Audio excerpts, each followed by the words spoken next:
Hello. Good morning, Big Bad Game-a-thon. I'm RitzBlues, and this is Pink Panther and Pink Goes to Hollywood. So this game was originally released on the Super Nintendo by Manley & Associates and Tech Magic. The Japanese version is released by Altron, and that's the version that I'll be playing today. It features twice as many hit points, which makes the game a lot easier. Still doesn't make it a good game, though. All of the music is fantastic. Let's go ahead and get started here. And 3, 2, 1, go. Alright, so my timer actually starts in 9 seconds, just because the timing begins when Pink moves. But let's talk just a little bit about the plot of this game. So this is a game where the Pink Panther invades MGM Studios because he wants to leave his mark on Hollywood. And director Cousteau does not appreciate that, so he goes chasing him throughout all these different Hollywood movie sets, trying to stop him from ruining everything. And so my objective is to go through every single movie set in this game at least once, and survive to the very end. And that's pretty much the game.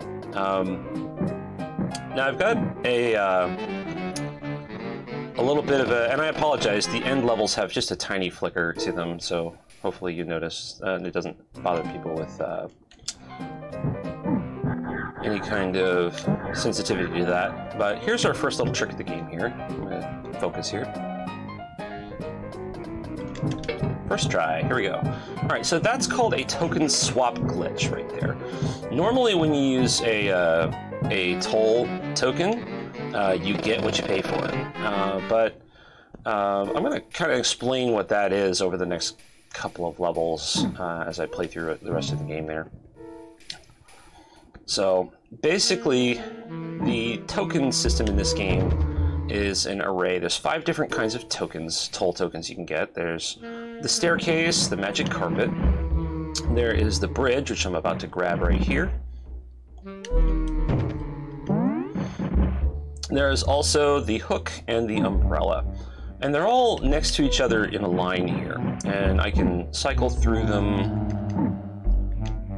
And basically, that's the normal use right there, where you just put a coin in and you get the manifested effect of the token. However, there's an 18-frame window where, and I call it a window, it's not a window, it's a 1-frame window, spaced 18 frames apart from the input of putting in the token. So if you push the insert token button and then 18 frames later exactly, you press the token swap button, which is the L button. It will temporarily move the pointer for the toll tokens to the next one in line. And so that actually causes an underflow, and it takes from 0 and basically steals a non-existent token from the neighbor. Which makes for some really fun gameplay when you do things like use a magic carpet that doesn't have any collision to wrap around the entire level and skip, and skip pretty much the entire level. So, and yeah, Lone Mouse Wolf, that's exactly right. Shout outs to Author Blues for Dash Through Trash, and also Gilder for August. Fantastic runs. Author inspired me to pick this game up as sort of a 12-hour challenge, and you know, I loved this game in my childhood, and so I started playing it about 2.5 months ago, something like that. Started grinding it and finally took world record, so I have to give credit where it's due. So thanks, Auth, for inspiring me to play this. Thanks also Garby Blitzers also has a good time on the leaderboard on this. So, but yeah, we're just about done with the refrigerator level here, which is good. Thank you, Jeff. Yeah, I only beat it by 1 second, and I can beat it by probably over a minute if I don't screw up, but these token swap glitches are just absolutely busted. So this is Pink Chill. This is the reason primarily why I like to run this on the Japanese version. Because this is a death trap. If you've ever played it casually, like, it's incredibly difficult to get through this area without taking damage. And so we're not going to get through this area without taking damage. We're just gonna YOLO it and take all the damage and just push on through. So thankfully I have like twice the hit point buffer because this is the Japanese version, so hooray. So now we can just plow through these Clusto snowball forts here, no problem. And move on to the end of that. Now, because this is a marathon, and I gotta show you this. Here's the bonus level. This is the safe area. Please note, it is not safe, but it is very safe. It is also Anvil and Grand Piano. Ba-dum-bum. So yeah, for the next 40 seconds I have to run like a crazed weasel trying not to be crushed to death by these heavy objects here. No one's safe here at all. But the nice thing about this area is it's a great place to stock up on tricks. So I can kind of show off, like, you know, the different kinds of tricks and power-ups that Pink can grab here. Yeah, so crazed weasel, thank you. Yeah, so all these little things I was carrying there, I need that trick, that's important. All right, all those little power-ups there are going to be useful. Well, actually only one of them is. Don't blink, this is Jungle Pink. It's really short. It's a door maze, and it's a really short door maze. That's the end. Jungle Pink's exit is a little Japanese visual difference here. Is a red book. It says Jungle Pink. It doesn't say Jungle Pink in the US version. And it also happens to warp us on the left half of the map, which we need to get to the other levels here. So here's Pinkenhood. This level is rude. It is awful. And before picking up the token glitch, I would say this would be the scariest level in the game. But thankfully, we have the token glitch. We have a second try. Let me focus. Nope. All right, cool. So, so the boss here, there is a boss fight. I am not going to do it. You will not see it. I'd rather die over and over again than do this boss fight. Clusto is in a knight's outfit on 2 different levels of this castle at the far right side.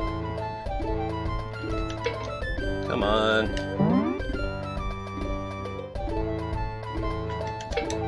Dang. Wow. All right.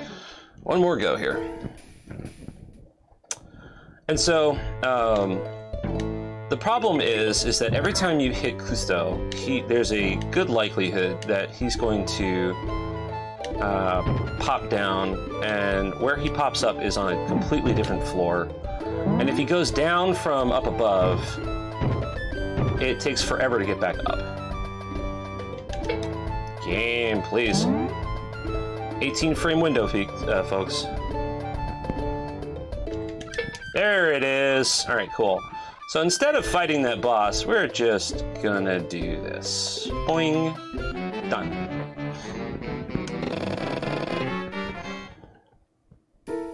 So yet another case where the magic carpet saves us here. Do a little boost there to get to Cat on a hot pink roof. And I missed.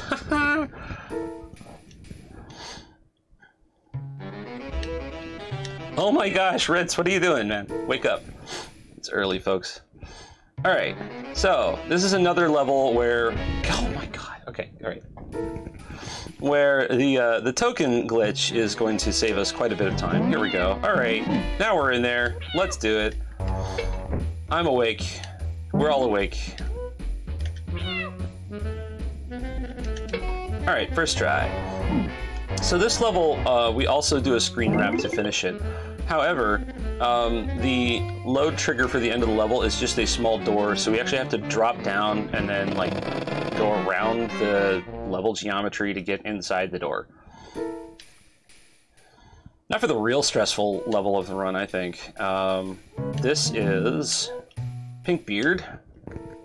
It's got a couple of fun little I guess, isms. There's a little bit of a clip. Wow, he really wanted me. Oh my gosh, please game. Well, that's gonna throw most of my cycles off.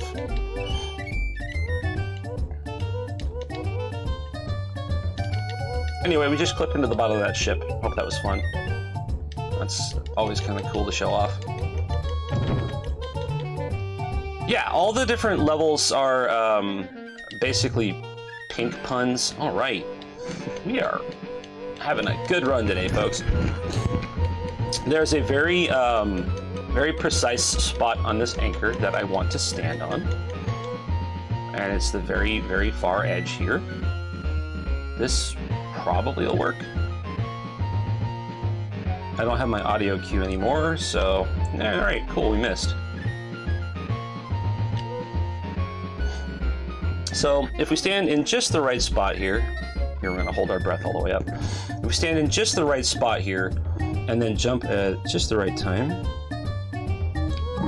Oh, God. All right. One more go. Almost would be better to just die and restart the level at this point. But if you stand in the right spot and jump at the right time, you can jump over the edge of the ship here.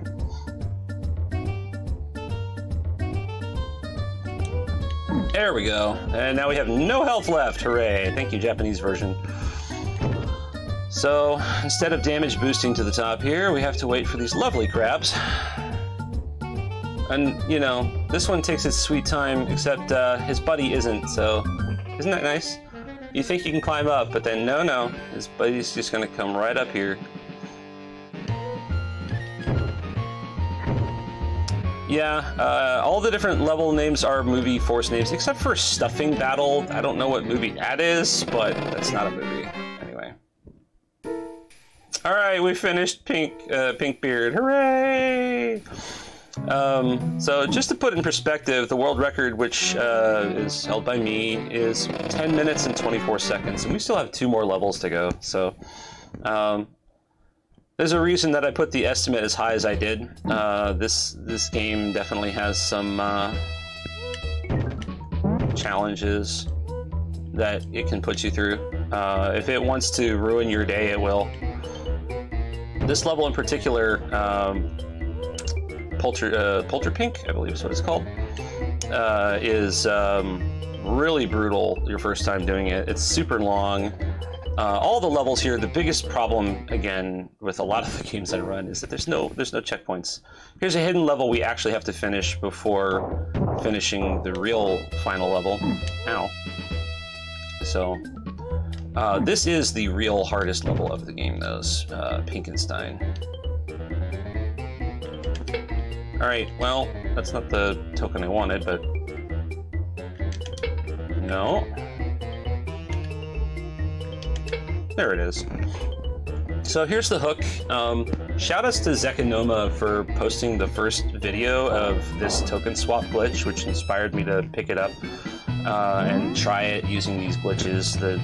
Zekanoma had the 1025 world record before before I took it a month ago, and let's show something real quick. So yeah, if I press the right shoulder button, you can see the token count is all busted there. All right, we're safe. Let's finish the level here, and we're gonna finish the run.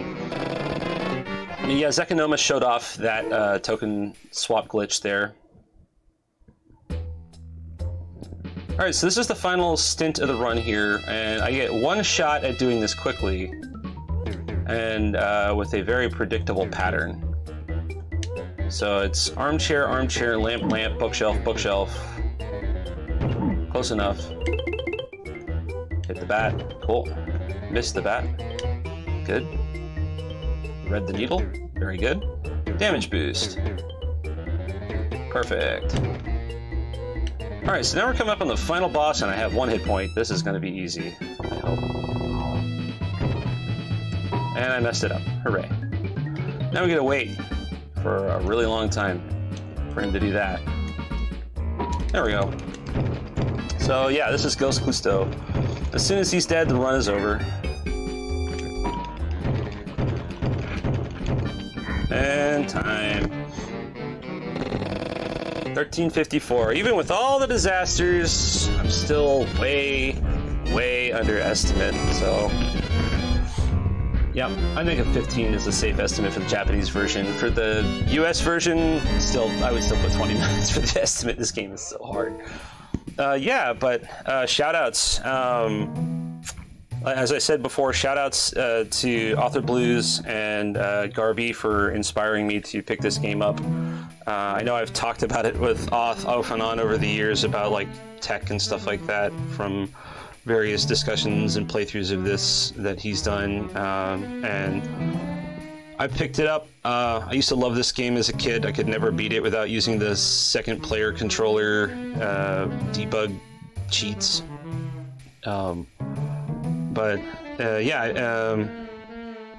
Shoutouts to Zekonoma for finding, or at least showing the video for the token swap that makes this run that much safer. It's on one hand easier and on the other hand harder. So if you have good rhythm, it's actually a lot easier. And if you have bad nerves like I did today, you can miss the token swap glitch 6 times in a row. So sometimes the swap gives and sometimes the swap taketh. So we're gonna get a quick little view on just how much money we made on this film here. That's a really long stretch hot rod, by the way. Our box office total, $429,800, along with a shiny gold Pink Panther Oscar. Awesome. Well, I think that's it for me. We got plenty more bad games coming up, so thank you everybody for watching. I hope you guys enjoyed. Please enjoy the rest of the marathon and grab some coffee or something, because there's plenty more to see.